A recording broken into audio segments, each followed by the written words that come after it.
Tukar Masihombing, Pendeta HKBP Resort Gunung Sitoli Nias, mewakili seluruh masyarakat Batak yang berdomisili di Kepulauan Nias ini, mengutuk keras perkataan Saudara Konrad Sinaga yang viral di media sosial.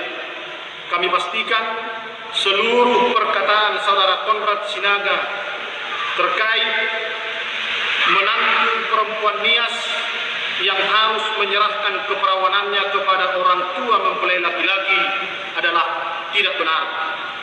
Kami berharap seluruh saudara-saudara kami, masyarakat Nias, dimanapun berada, untuk memberi kepercayaan kepada penegak hukum untuk memproses video ini sesuai dengan hukum yang berlaku di negara kita. Dan kami berharap kepada pihak kepolisian, khususnya Polres Nias, untuk memproses secepatnya seluruh laporan dari teman-teman terkait dengan perkataan Saudara Konrad Sinaga ini. Demikian kami sampaikan. Shalom.